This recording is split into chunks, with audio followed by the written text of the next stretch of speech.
Telugu Desam party వచ్చిన వెంటనే current ఛార్జీలు పెంచను అని చెప్పి మీ అందరికి హామీ ఇస్తున్నా. కరెంటు ఛార్జీలు 9 సార్లు పెంచి బాధుడే బాధుడు. నాణ్యమైన కరెంటు రావాలంటే, కరెంటు రేట్లు పెరగకుండా ఉండాలంటే తెలుగుదేశం జనసేన రావాలి. జగన్మోహన్ రెడ్డి గారు బాధుడే బాధుడు. కరెంటు ఛార్జీలు 32,000 కోట్ల రూపాయలు పెంచారు. మమ్మల్ని అధికారంలోకి తీసుకురండి, ఛార్జీలు పెంచం, ఉన్నది కూడా తగ్గిస్తామని మాట చెప్పారు. 5 నెలల్లోనే నమ్మక ద్రోహం చేస్తున్నారు, మాట తప్పుతున్నారు. ఈ కూటమిలోని తెలుగుదేశం, బీజేపీ, జనసేన ముగ్గురు ఇందుకు బాధ్యత వహించాలి. ఏమంటే మాకేమీ సంబంధం లేదు, వైసీపీ ప్రభుత్వం అధిక రేట్లు పెట్టి కరెంటు కొనుగోలు చేసింది అన్నారు.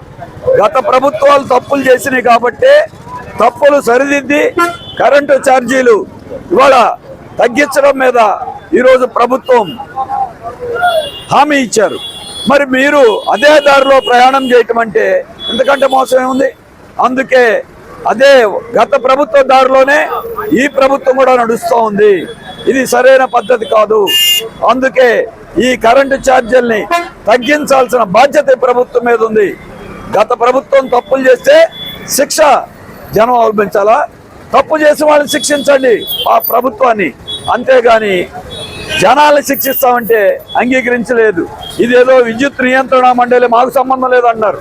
టెర్రర్ అనుకోండి, మీరే చేస్తున్నారు.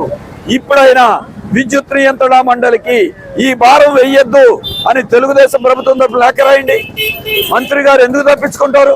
ముఖ్యమంత్రి గారు మౌనం ఎందుకు వహిస్తారు? అందుకే దీన్ని అంగీకరించేది లేదు. దీనికి వ్యతిరేకంగా పోరాడతాం. 17,000 కోట్ల రూపాయలు రద్దు చేయాల్సిందే. కరెంటు అదనపు భారం పెంచడానికి వీల్లేదు. అసలు ఈ ట్రూ అప్ ఛార్జీల విధానమే రద్దు చేయాలి. అందుకే ఈ నెల 8వ తేదీ నుండి 14వ తారీఖు వరకు ఈ ట్రూ అప్ ఛార్జీలు అధిక ధరలకు వ్యతిరేకంగా రాష్ట్ర వ్యాప్తంగా ఆందోళన చేస్తాం. 14వ తారీఖున ప్రభుత్వ కార్యాలయాల దగ్గర ధర్నాలు నిర్వహిస్తున్నాం. అందరూ కూడా ఈ ఉద్యమంలో కలిసి రావాలని, విద్యుత్ ఛార్జీల భారాలకు వ్యతిరేకంగా మరో పోరాటానికి సిద్ధం కావాలని ప్రజలకు మేము విజ్ఞప్తి చేస్తాం.